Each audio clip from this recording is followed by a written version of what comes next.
Student welcome to YouTube study. आज की इस वीडियो में यूपी बोर्ड क्लास 12 के बच्चों के लिए हिंदी का ये मॉडल पेपर 2023 का है। देख सकते हैं कक्षा 12 सामान्य हिंदी मॉडल पेपर अच्छे से तैयार कर लेता है, जिसका 80% आने वाला होगा। अगर अच्छे से पढ़ लेता है तो उसका 90% आ सकता है। समझ लीजिए कितना इंपॉर्टेंट है मॉडल पेपर। और इस मॉडल पेपर को अगर अच्छे से तैयार कर लेते हैं, एक एक क्वेश्चन को बारीकी से तैयार कर लेते हैं, तो समझिए कि इसमें से same to same question board exam में डायरेक्ट आपको देखने को मिलने वाला है। तो आज की इस वीडियो में हम इसका फुल सॉल्यूशन भी देंगे और आपको सिखाएंगे बोर्ड एग्जाम में अपना कॉपी कैसे लिखना है हिंदी का। तो वीडियो को तुरंत लाइक कर दीजिए, चैनल पर नए हैं सब्सक्राइब कर लीजिए। Hindi, English, chemistry, bio, physics सारे सब्जेक्ट की यहाँ पर बेस्ट तैयारी कराया जा रहा है। तो चैनल को तुरंत सब्सक्राइब करके बेल आइकन हिट रखिएगा। और चलिए इस वीडियो में देखिए, हम आपको फुल सॉल्यूशन की तो बात करेंगे ही और इसका पीडीएफ भी देंगे। तो आपको करना क्या होगा, इस वीडियो को लाइक करना है, चैनल पर सब्सक्राइब करके जुड़ जाना है। और टेलीग्राम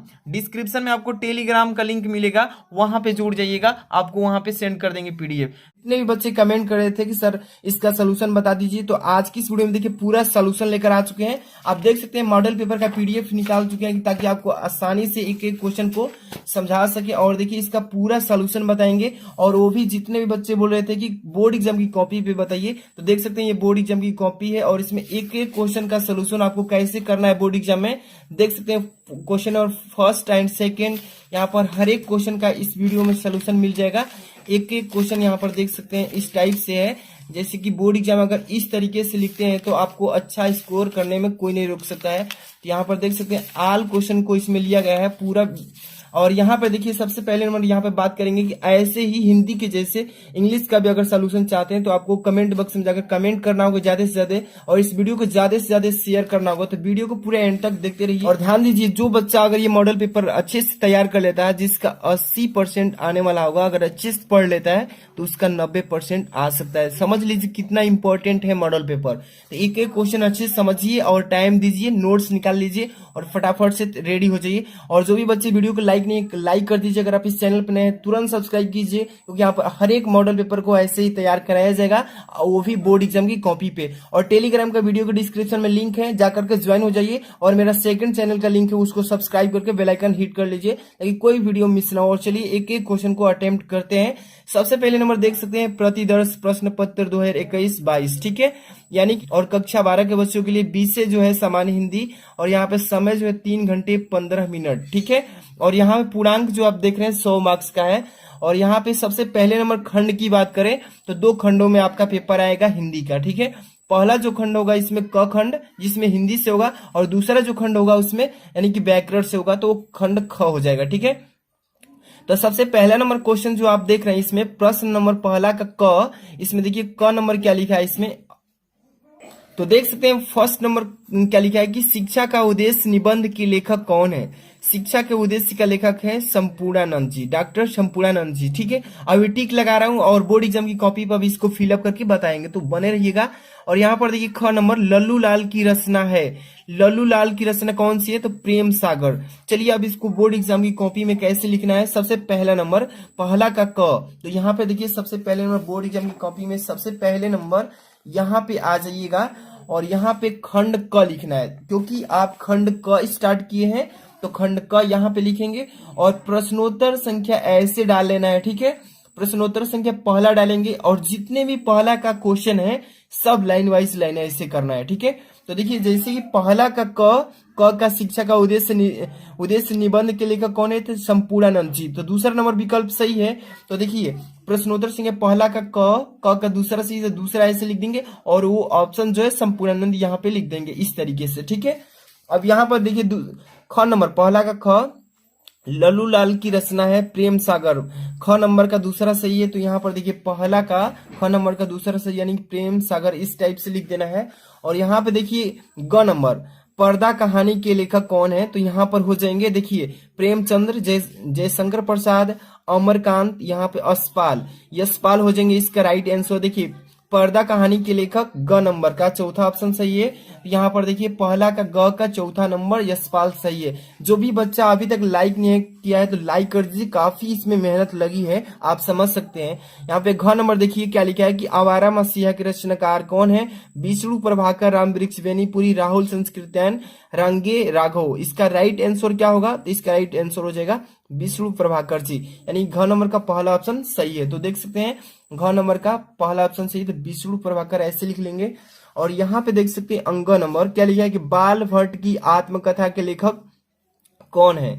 तो महावीर प्रसाद द्विवेदी, सरदार पूर्ण सिंह, यहाँ पे वासुदेव शरण अग्रवाल जी, यहाँ पे हजारी प्रसाद द्विवेदी। इसका राइट आंसर हो जाएगा यहाँ पे 4 नंबर, यानी कि Hazari Prasad Dwivedi is the right answer this question. तो इसका आंसर कैसे रिप्रेजेंट करेंगे? देखिए यहाँ पे पहला का अंग का 4 नंबर हजारी प्रसाद द्विवेदी, इस टाइप से आपको लिख लेना है, ठीक है। अब चलते हैं क्वेश्चन नंबर 2 पर, तो ध्यान से देखते चलिएगा। यहाँ पे क्वेश्चन नंबर 2 है, आपको दिखाते चलेंगे एक एक क्वेश्चन।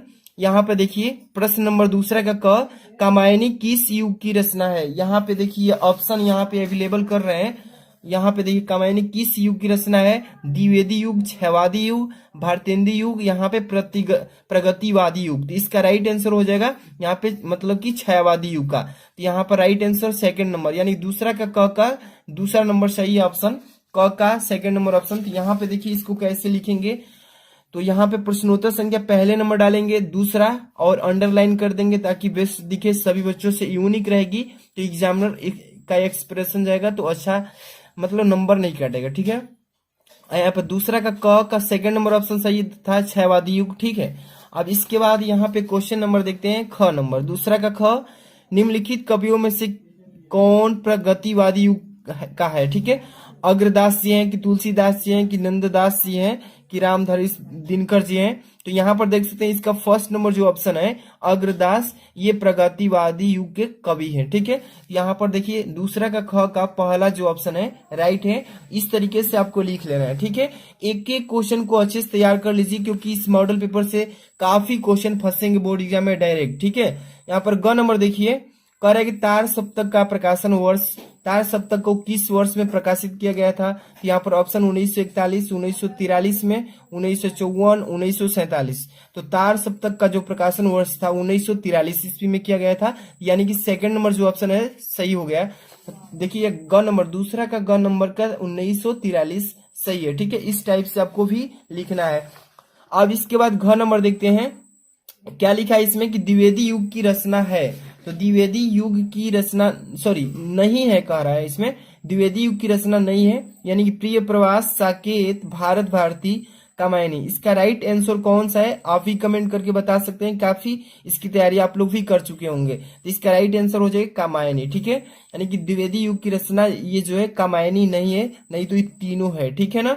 यानी कि प्रिय प्रवास भी है, साकेत भी है और भारत भारती भी ये द्विवेदी युग की रचना है, लेकिन ये जो कामायनी है ये द्विवेदी युग की रचना नहीं है, इसलिए घ नंबर का चौथा ऑप्शन सही हो जाएगा। तो यहाँ पर देख सकते हैं दूसरा का घ नंबर का चौथा ऑप्शन सही है, तो कामायनी हो जाएगा।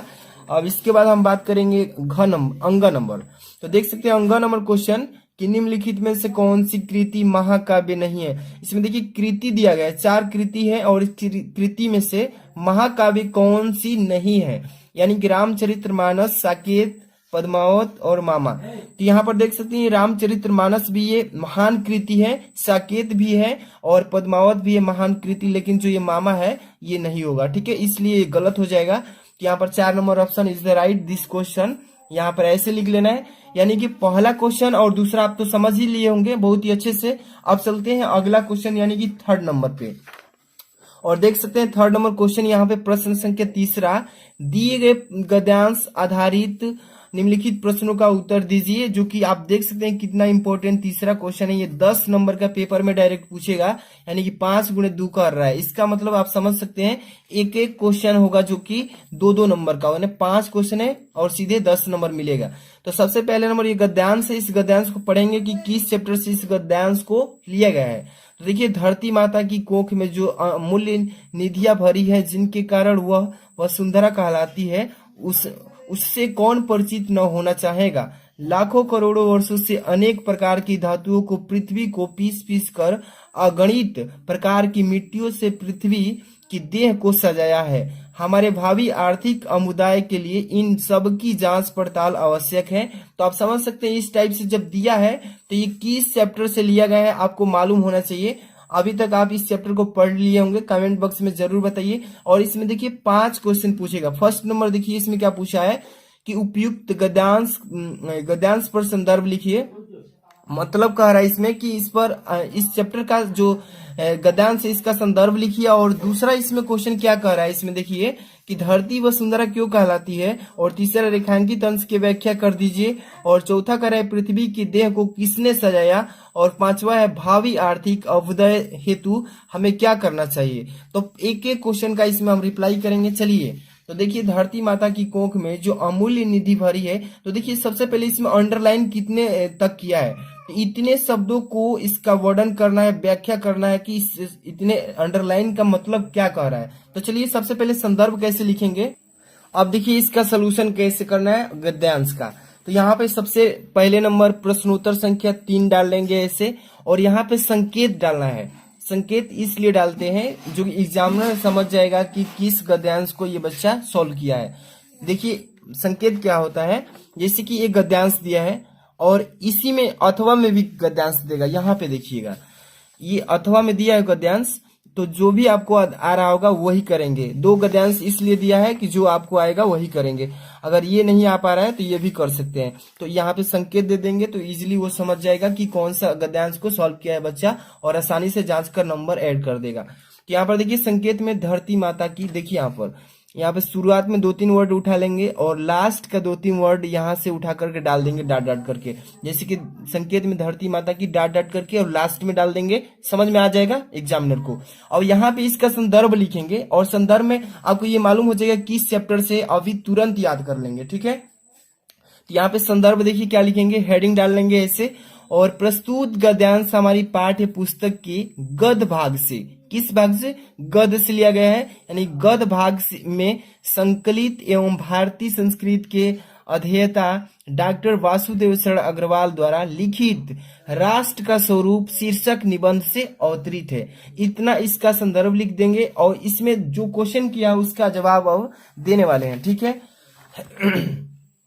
अब देख सकते हैं सेकंड नंबर क्या लिखा है कि धरती वसुंधरा क्यों कहलाती है। तो इसमें दूसरा नंबर क्वेश्चन का आंसर यहाँ पे देंगे कि पृथ्वी को वसुंधरा इसलिए कहा जाता है क्योंकि पृथ्वी में विभिन्न प्रकार की मूल्यवान निधियां, यानी कि निधियां का मतलब होता है वस्तुएं, भरी हुई है, इसलिए पृथ्वी को वसुंधरा कहा जाता है।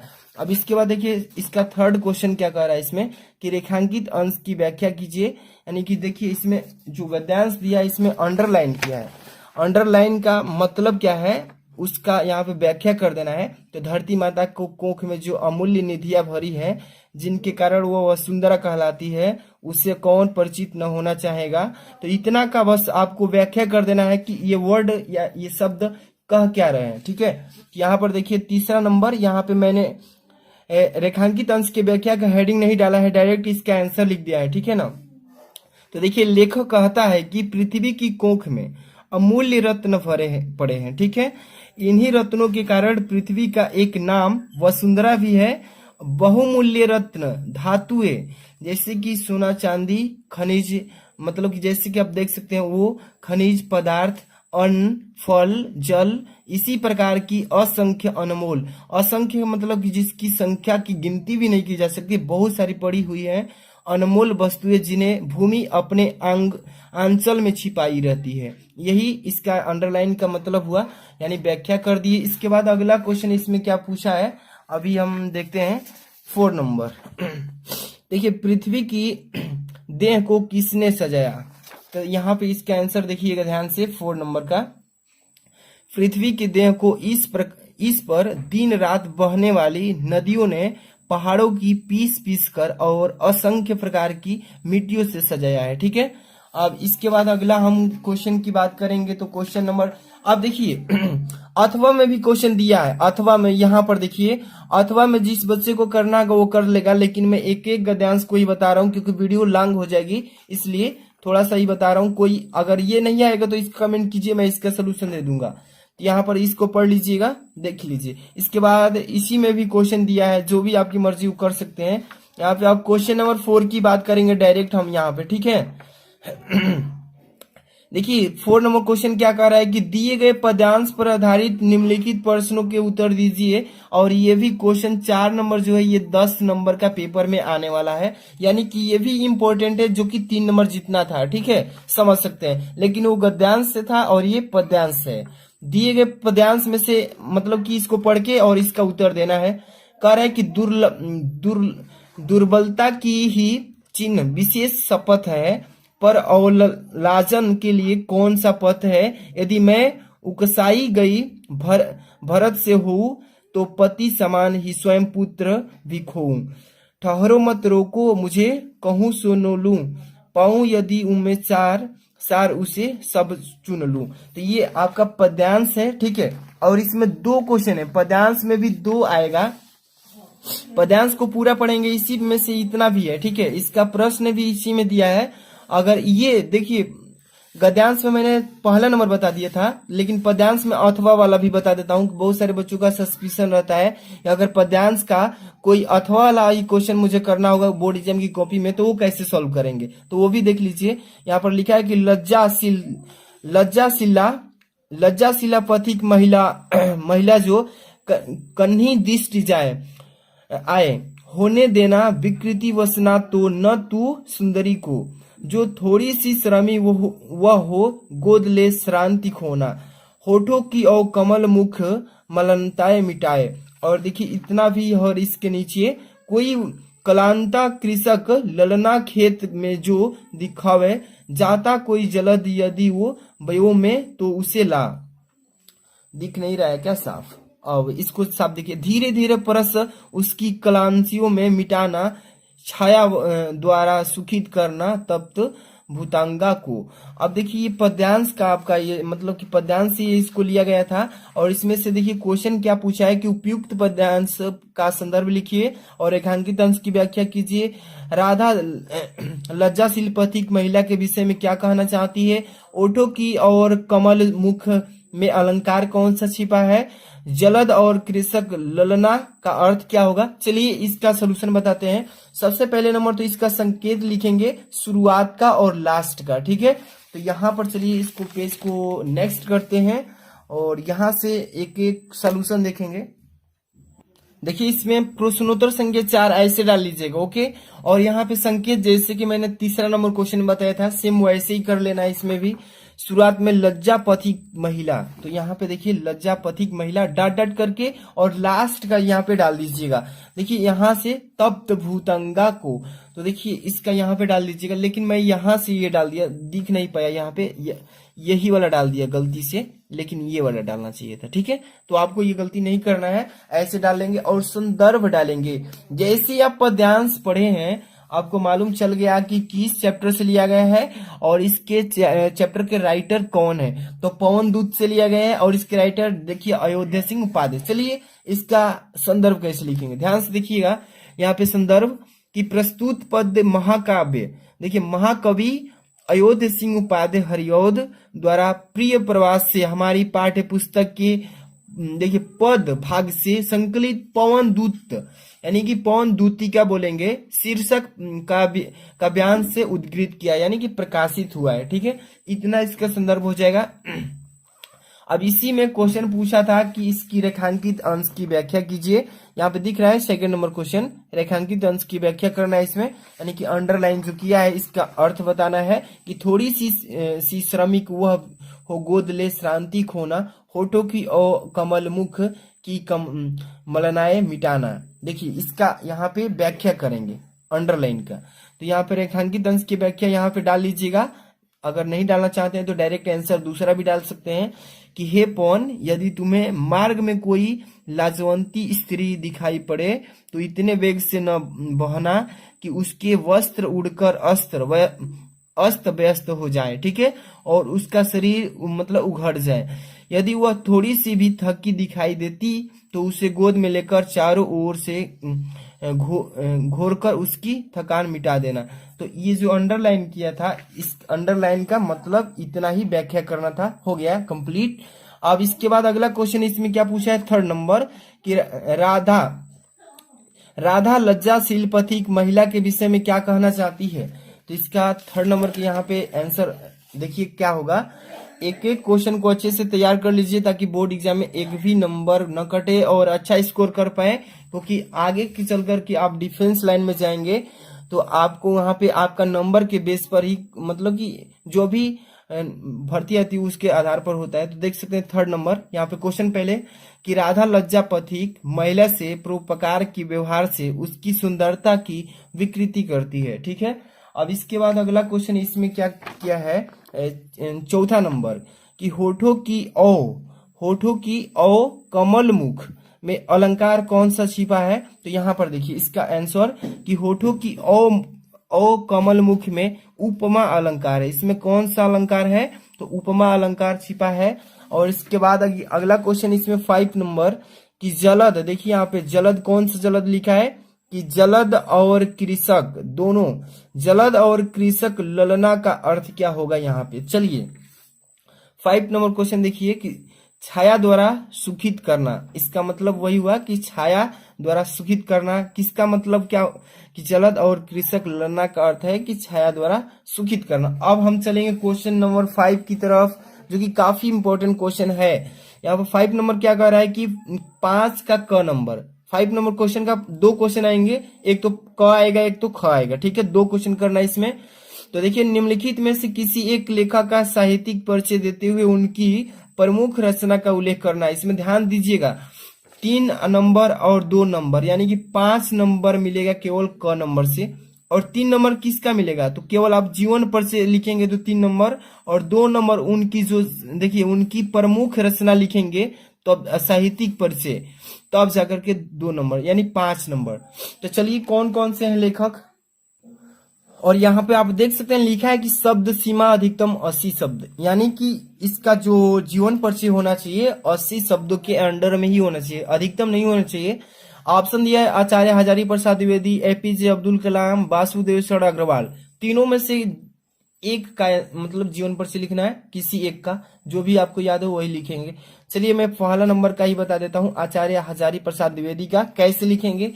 तो सबसे पहले नंबर यहाँ पे क्वेश्चन नंबर 5, ध्यान से देखिए यहाँ पे प्रश्नोत्तर संख्या 5 लिखा गया है, प्रश्नोत्तर संख्या 5 का क, और इसका सोल्यूशन देंगे। और सबसे पहले नंबर में बात करूं तो यहाँ पे पहले नंबर पे आचार्य हजारी प्रसाद द्विवेदी हैं, तो यहाँ पे टॉप में लिख लेना है। देखिए यहाँ पे 3 डाल दिया हूँ, लेकिन यहाँ पे पहले नंबर है ना, तो यहाँ पे पहले नंबर बना देता हूँ। ठीक है, 1 नंबर हो गया।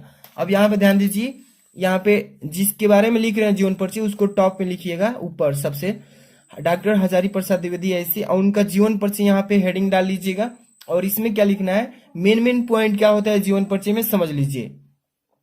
आचार्य हजारी प्रसाद द्विवेदी का जन्म सन 1907 ईस्वी को बलिया जिले के दुबे के छपरा ग्राम में हुआ था। ठीक है, और पिता का नाम अनमोल द्विवेदी और माता का नाम ज्योतिमती था। ठीक है, और द्विवेदी जी सरयू पाणी ब्राह्मण थे। ठीक है, यहाँ पर देखिए उनके बारे में सबसे इम्पोर्टेंट चीज क्या है, उनका जन्म किस सन में हुआ था और वो कहाँ के रहने वाले थे और उनके पिताजी का नाम क्या था। ठीक है, अब देखिए इसके बाद देखिए उनके बचपन का नाम वैद्यनाथ द्विवेदी था, और ये तो इम्पोर्टेंट नहीं था लेकिन इसमें बताया जाएगा, जीवन परिचय लिख रहे हैं तो। अब यहाँ पर देखिए 18 मई सन 1979 ईस्वी, देखिए याद रखिए ये डेथ, यहाँ पर डेट सन दिया है, डेट मतलब मृत्यु का सन 1979 ईस्वी को हिंदी का यह महान पुत्र स्वर्ग में लीन हो गए। ठीक है, तो इतना बताना है आपको। इनका जन्म 1907 ईस्वी में हुआ था, मृत्यु 1979 ईस्वी में हुआ था। ठीक है, अब इसके बाद इनका साहित्यिक परिचय भी लिखना है, क्योंकि उसमें बोला था कि साहित्यिक परिचय भी दीजिएगा। तो साहित्यिक परिचय हेडिंग डालेंगे, और इसमें क्या लिखेंगे कि आचार्य हजारी प्रसाद द्विवेदी जी का हिंदी साहित्य के अंतर्गत आलोचना तथा निबंध के क्षेत्र में, आलोचना में भी देखिए, आलोचना में और निबंध के क्षेत्र में अविस्मरणीय योगदान है। अविस्मरणीय का मतलब होता है जिसको कभी भुलाया ना जा सके। ठीक है, इसको कभी भुलाया नहीं जा सकता है, और उनका यही महत्वपूर्ण योगदान है। 1930 ईस्वी में काशी हिंदू विश्वविद्यालय से ज्योतिषाचार्यों की उपाधि तथा 1949 ईस्वी में लखनऊ विश्वविद्यालय से डिलीट की उपाधि भी प्राप्त की है। तो देख लीजिए इनकी साहित्यिक परिचय यही है। और यहाँ पे थोड़ा सा और देखिए, कई विभागों के अध्यक्ष एवं प्रमुख भी रह चुके हैं। कौन? तो डॉक्टर हजारी प्रसाद द्विवेदी। और इसके आगे इनकी कृतियां भी बताना है कि इन्होंने अपने जीवन में कौन कौन सी कृतियां को उल्लेख किया है। यहाँ पर ध्यान से देखिए, कृतियां हेडिंग डालेंगे। और आलोचनात्मक कृतियां कौन कौन सी, उन्होंने कितने आलोचना किया है। तो फर्स्ट नंबर देखिए यहाँ पे 7 बताएंगे। पहला नंबर सूर साहित्य उनकी कृति है। और दूसरा नंबर हिंदी साहित्य की भूमिका है। और तीसरा प्राचीन भारत के कलात्मक विनोद है। और यहाँ पे 4 नंबर देखिए कबीर है, उनकी ही कृति। और 5 नंबर देखिए नाथ संप्रदाय, नाथ संप्रदाय भी उनकी ही कृति है। और 6 नंबर कालिदास की लालित्य योजना, कालिदास की जो लालित्य योजना है उन्हीं का है, डॉक्टर हजारी प्रसाद द्विवेदी का। और 7 नंबर देखिए हिंदी साहित्य का उद्भव एवं विकास, उन्हीं का ये कृति है। और थोड़ा सा उनका निबंध भी संग्रह देख लीजिए। यहाँ पे कल्पलता, अशोक के फूल, यहाँ पर देखिए कल्पलता और अशोक के फूल, कूटज, विचार और विनक, विचार प्रवाह, ये सभी उनका निबंध संग्रह है। अब यहाँ पे उपन्यास इनके बारे में बात करते हैं। बाण भट्ट की आत्मकथा, अनामा दास का पोथा और पुनर्वा और चारुचंद लेख, ये सभी उनके उपन्यास। जब इतना लिखेंगे तब जाकर के आपको 5 नंबर मिलेगा। इतना आसान नहीं है जीवन परिचय लिखना, ठीक है। तो एक एक चीज को अच्छे से पहले बोर्ड एग्जाम देने से पहले अच्छे से तैयार करना होता है, तब जाकर के अच्छा स्कोर करते हैं। तब जाकर के बच्चे 99% लाते हैं, तब बोलते हैं वो टॉपर। तो आप समझ लीजिए कितना इंपॉर्टेंट है, इतना इजी नहीं है। अब इसके बाद हम बात करेंगे क्वेश्चन नंबर 5 ख पे। चलिए ध्यान से देखिए यहाँ पे क्या लिखा गया है 5 का ख, कि निम्नलिखित में से किसी एक कवि का साहित्यिक परिचय देते हुए उनकी प्रमुख कृतियों पर प्रकाश डालिए। जो कि सेम प्रक्रिया जो लेखक में किए थे सेम वही कवि में भी करना है। तो यहाँ पे तब जाके 5 नंबर मिलेगा। यहाँ पर इसका भी अधिकतम सीमा, जो शब्द का सीमा है 80 वर्ड में लिखना है इसको। यहाँ पे ऑप्शन 3 मिलेगा, मैथिली शरण गुप्त जी का और सुमित्रा नंदन पंत और रामधारी सिंह दिनकर जी का। तो चलिए इसमें फर्स्ट नंबर का बताते हैं। पहला ऑप्शन मैथिली शरण गुप्त जी के बारे में यहाँ पे बात करेंगे। इसके जीवन परिचय पहले कैसे लिखेंगे यहाँ पे, चलिए तो यहाँ पे देख सकते हैं मैथिली शरण गुप्त जी का यहाँ पे क्वेश्चन नंबर 5 कैसे लिखना है। एक एक चीज को देखिए यहाँ पे ध्यान से। प्रश्नोत्तर संख्या 5 का ख, और कौन सा ऑप्शन सही था, मतलब कि कौन से कर रहे हैं, पहला नंबर पे कर रहे हैं बात। मैथिली शरण गुप्त जी के बारे में लिखेंगे तो हेडिंग डाल लेंगे टॉप में, और जीवन परिचय से हेडिंग डाल लेंगे। और चलिए इनके बारे में इंपॉर्टेंट क्या क्या चीजें इसको भी देखेंगे। पहले देखिए मैथिली शरण गुप्त जी का जन्म सनवत 1943, यहाँ पर देखिए ये वाला सनवत में दिया है, तो यहाँ पे सनवत को अभी नहीं लेंगे, लेकिन यहाँ पे लिख दिए थोड़ा समझाने के लिए।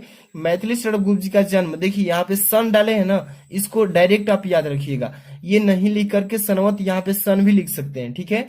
तो मैथिली शरण गुप्त जी का जन्म सनवत 1943 भी, और यहाँ पे सन 1886 ओरिजिनल जो है सन लिखा जाएगा, पेपर में आप सन ही लिखिएगा। मैथिली शरण गुप्त जी का जन्म सन 1886 ईस्वी में चीर गांव में हुआ था, ठीक है। किस गांव में? चीर गांव में। यहाँ पे चीर गांव मतलब कि हेडलाइन हो गया इसका। इसके पिता देखिए सेठ थे, सेठ रामचरण गुप्त जी थे। और सेठ रामचरण गुप्त स्वयं एक, यहाँ पे ये नहीं है, ठीक है, स्वयं एक अच्छे कवि भी थे। गुप्त जी पर अपने माता पिता का पूर्ण प्रभाव पड़ा, ठीक है। जो मैथिली शरण गुप्त जी थे उन पर माता पिता का काफी इफेक्ट पड़ा था। अब देखिए आचार्य महावीर प्रसाद द्विवेदी से भी उन्हें बहुत प्रेरणा मिली थी, मतलब कि जीवन में कैसे आगे बढ़ना चाहिए। अब देखिए गुप्त जी विनम्र, हंसमुख और सरल स्वभाव के व्यक्ति थे। अब यहाँ पे इनका संकेत देखिए, साकेत दिखा, साकेत महाकाव्य पर इन्हें हिंदी साहित्य सम्मेलन प्रयाग से मंगला प्रसाद पारितोषिक भी मिला है, ठीक है। अब देखिए भारत सरकार द्वारा गुप्त जी को साहित्य सेवा के लिए, भारत सरकार द्वारा गुप्त जी को साहित्य सेवा के लिए पद्म भूषण से भी सम्मानित किया जा चुका है। तो ये भी उनके जीवन परिचय में मतलब मेंशन करना है। अब देखिए जीवन के अंतिम क्षणों तक ये निरंतर साहित्य सृजन करते रहे, मतलब कि लगातार अपने जीवन में आगे बढ़ने की कोशिश करते रहे। अब यहाँ पर देखिए क्या लिखा है कि 12 दिसंबर 1964 ईस्वी को माँ भारती का यह महान साधक स्वर्ग में विलीन हो गए, ठीक है। तो यहाँ पे इंपॉर्टेंट चीज क्या निकलती है कि सन जो है जन्म का 1886 ईस्वी में, और किस गांव में हुए थे, तो राम इसके पिताजी कौन थे, तो यहाँ पे रामचरण गुप्त जी थे, गांव चिरगांव था, और यहाँ पे इनकी मृत्यु क्या हुई, तो 12 दिसंबर 1964 में हो गई। और इनकी साहित्यिक सेवाएं भी लिखना है इसमें, इसलिए यहाँ पे ध्यान दीजिएगा। साहित्यिक सेवाएं में गुप्त जी का झुकाव गति गति गति काव्य की ओर था, ठीक है। जो हमारे मैथिली शरण गुप्त जी थे उनका झुकाव किधर था, तो गति काव्य की तरफ, मतलब कि उनको आगे बढ़ने की हमेशा झुकाव था, कभी भी आगे बढ़ने के लिए झुकना पड़ता है। तो इसमें देखिए उनका झुकाव जो था गति काव्य की तरफ था, और राष्ट्र प्रेम इनकी कविता का, मतलब कविता का प्रमुख स्वर हो गया था, ठीक है। इनके काव्य में भारतीय संस्कृत का प्रेरणा मतलब कि चित्रण हुआ था। अब इसके बाद हम बात करेंगे इनके कुछ मोस्ट इम्पोर्टेंट और इनके संकेत जो है ये भी पढ़ेंगे। तो इन्हें साकेत महाकाव्य पर हिंदी साहित्य सम्मेलन यानी कि प्रयाग से मंगला प्रसाद पारितोषिक भी मिला है, ठीक है। अब इनकी रचना के बारे में बात कर लेते हैं। तो इनकी रचना कौन कौन सी है, कुछ यहाँ पे मेंशन किए हैं, और कुछ यहाँ पे मतलब कुछ बाकी भी है, तो ज्यादा नहीं करना है, कुछ ही करना है। बोर्ड एग्जाम में 80 वर्डों में लिखना है, इसलिए ज्यादा न लिख करके ऐसे लिखना है कि 80 शब्दों में ही अट जाए। तो रचना में क्या लिखेंगे, गुप्त जी समस्त रचनाओं दो प्रकार की है। गुप्त जी की जितनी भी रचनाएं हैं वो दो ही प्रकार की है, एक तो अनुदोतित में और दूसरा जो है मौलिक में माना जाता है। तो इनकी अनुदोतित जो रचनाओं में दो प्रकार का साहित्य है, कुछ काव्य और कुछ नाटक भी है, ठीक है, इतना लिख लेंगे। और इसके बाद देखिए साकेत में लिखेंगे, साकेत उनकी रचना है। तो जैसे कि यह उत्कृष्ट महाकाव्य है जो श्री रामचरितमानस के बाद राम काव्य का प्रमुख स्तंभ है, ठीक है। अब इसके बाद देखिए भारत भारती भी उनकी है, तो इसमें भारत की दिव्य संस्कृत और गौरव का गान किया गया है, ठीक है। तो इतना जीवन पर से लिख देंगे और आपको 5 नंबर अचीव हो जाएगा, ठीक है। तो ऐसे लिखना होगा। अब इसके बाद क्वेश्चन नंबर 5 के बाद हम बात करेंगे 6 नंबर पे, तो ध्यान से देखिएगा। 6 नंबर क्वेश्चन क्या इसमें किया जा रहा है, कह रहा है प्रश्न नंबर 6 कि बहादुर अथवा पंचलाइट कहानी के उद्देश्य पर प्रकाश डालिए। 5 नंबर का ये भी क्वेश्चन आता है पेपर में, बहादुर अथवा पंचलाइट कहानी के उद्देश्य पर प्रकाश डालना है इसके, कि इसका उद्देश्य क्या है, इसका प्रकाश डालिए। और इसका भी शब्द सीमा 80 वर्ड में लिखना है। अगर वो आपको याद नहीं है तो यहाँ पर अथवा में भी ऑप्शन अवेलेबल कर दिया है कि ध्रुव यात्रा कहानी की कथा वस्तु अपने शब्दों में लिखिए। तो जो भी आपको आसान लगे वो लिख सकते हैं। यहाँ पे 3 चीजें आपको अवेलेबल किया है ऑप्शन के रूप में। एक तो बहादुर पर भी आप प्रकाश डाल सकते हैं इसकी कहानी का, अगर वो याद नहीं तो पंचलाइट पर भी लिख सकते हैं, पंचलाइट भी नहीं याद है तो यहाँ पे ध्रुव यात्रा पर भी लिख सकते हैं। तो 3 चीजें दिख रहा है, जो भी याद है आप उस पर आसानी से लिख लीजिए। तो चलिए मैं बहादुर पर बताता हूँ कि इसके उद्देश्य पर प्रकाश कैसे डालते हैं। तो इधर आइए और क्वेश्चन नंबर देखिए यहाँ पर 6 का सोल्यूशन बताते हैं। प्रश्नोत्तर संख्या 6 ऐसे डालेंगे और जिसके बारे में आप लिख रहे हैं उसको टॉप में लिखेंगे, क्योंकि उस सब्जेक्ट के रूप में रहेगा कि उस पर नजर जाएगा कि हाँ इस चीज पर आप लिखे हैं, इस पर प्रकाश डाले हैं। तो जैसे बहादुर के प्रमुख पात्र बहादुर की चरित्र चित्रण कर देंगे, प्रकाश डालेंगे। तो देखिए अमरकांत जी द्वारा लिखी कहानी, किसके द्वारा लिखी गई है कहानी यह बहादुर की, तो अमरकांत जी द्वारा लिखी कहानी बहादुर का प्रमुख पात्र बहादुर है, जिसकी चारित्रिक विशेषताएं इस प्रकार से, इनकी विशेषता पर वर्णन करना है, जिसकी 4 विशेषताएं हैं, देख सकते हैं। पहला नंबर छल कपट रहित, यानी कि छल कपट रहित का मतलब जिसके पास छल कपट न हो। यहाँ पर देखिए इसके बारे में थोड़ा सा मेंशन कर देना है कि बहादुर छल कपट से रहित भोला बालक है, ठीक है, जिसकी उम्र लगभग 12 से 13 वर्ष की है। बहादुर एक नेपाली लड़का है, ठीक है, इतना लिख देंगे। और दूसरा विशेषता उनकी क्या है, देख सकते हैं कि परिश्रमी, हंसमुख एवं मृदुभाषी। परिश्रमी मतलब परिश्रमी होता है, और हंसमुख मतलब जानते ही हैं, और मृदुभाषी मतलब कि जो कठोर ना बोलता हो, कोई भी भाषा को बोले तो मृदुभाषी लगे, मतलब कोमलता से। आगे देखिए बहादुर हरेक समय हंसते रहते थे, जिसे भी बोलते थे तो बड़ी नम्रता एवं मृदुता के साथ। वह अत्यधिक परिश्रमी है और पूरे घर के सदस्यों का काम अथक करता है, ठीक है, कौन, तो बहादुर। अब इसके बाद हम बात करेंगे 3rd नंबर इनका मतलब विशेषता क्या है। तो देखिए सहनशील, सहनशील मतलब कि कोई भी चीज को सहने की क्षमता। यहाँ पे देखिए ईमानदार, अब यहाँ पे ईमानदार एवं सच्चे हृदय वाला, तो ये उनकी हो जाएगी तीसरी विशेषता। तो यहाँ पर देखिए बहादुर सत्य हृदयी, वह ईमानदार होने के साथ साथ सच्चे मन वाला बालक है। इतना लिख देंगे। इसके बाद थोड़ा सा और इसमें क्या लिखना है, मेंशन करना है कि किशोर उससे बार बार यहाँ पे बाद लिखे हैं, इस बार लिखा है, ठीक है। किशोर उससे बार बदसलूकी करता है, बदसलूकी मतलब कि मजाक करता है, गलती, परंतु वह थोड़ी ही देर में भुला देता है, ठीक है, कि भुला देता है बदसलूकी को। लेकिन जब उसे बाप की गाली देता है तो बहादुर का स्वाभिमान जग जाता है। तो ये उसका तीसरा मतलब कि चरित्र था। और इसके बाद 4 नंबर देखिए लास्ट है कि मातृ प्रीत भक्त, मतलब माता पिता के भक्त। यहाँ पर लिखेंगे बालक बहादुर अपने माता पिता के प्रति भक्ति भावना रखता है, अपने कमाए पैसे माँ बाप को ही देना चाहता है। इस प्रकार हम देखते हैं कि बहादुर एक व्यवहार कुशल, स्नेही एवं ईमानदार बालक है। उसका चरित्र पाठक को अपनी ओर, पाठक जो है ना उसकी अपनी ओर आकर्षित करने लगता है। तो इतना इसके बारे में लिख देंगे। अब इसके बाद क्वेश्चन 5 नंबर हो गया। अब 6 में देखिए, 6 कंप्लीट हो गया आपका, आपको 5 नंबर गेन हो जाएगा, अचीव कर लेंगे ऐसे अच्छे से लिखेंगे तो। अब देखिए क्वेश्चन नंबर 7 में क्या कहा जा रहा है कि स्वपठित खंड काव्य के आधार पर किसी एक खंड के एक प्रश्न का उत्तर दीजिएगा, जो कि 5 नंबर का ये भी क्वेश्चन है। आप देख सकते हैं शब्द सीमा अधिकतम, इसका भी 80 शब्दों में लिखना है। और ये जो क्वेश्चन है आप देख रहे हैं ना, ये आपका डिस्ट्रिक्ट वाइज आता है, मतलब कि हर एक जिले का हर अलग अलग है, ठीक है, क्योंकि हर एक जिले का खंड जो है अलग अलग बांटा गया है, तो हर एक जिले का अलग अलग आएगा ये इसमें से क्वेश्चन। तो देखिए हर एक जिले का क्वेश्चन अलग अलग है, इसलिए जितने भी बच्चे अभी देख रहे हैं किस जिले से हैं, वो सभी बच्चे कमेंट बॉक्स में जरूर बताइएगा, क्योंकि उसका मैं अलग से कमेंट बॉक्स में रिप्लाई दे सकूं कि आपको कौन सा तैयार कर लेंगे तो बेस्ट रहेगा, ठीक है। तो देख सकते हैं अभी यहाँ पे कुछ, जैसे कि पहला नंबर की श्रवण कुमार खंड काव्य के नायक का चरित्र चित्रण कीजिए, अथवा में क्वेश्चन श्रवण कुमार खंड काव्य के आधार पर दशरथ का चरित्र चित्रण कीजिए। तो आप किस जिले से हैं कमेंट बॉक्स में बताइए, उसका मैं अकॉर्डिंग आपको कमेंट बॉक्स में बता दूंगा इम्पोर्टेंट। और इसके बाद जो आपका खंड स्टार्ट होने वाला है ख, अब खंड ख स्टार्ट होगा, जो कि आपका ग्रामर पोर्शन है, अभी दिखाता हूँ, ठीक है।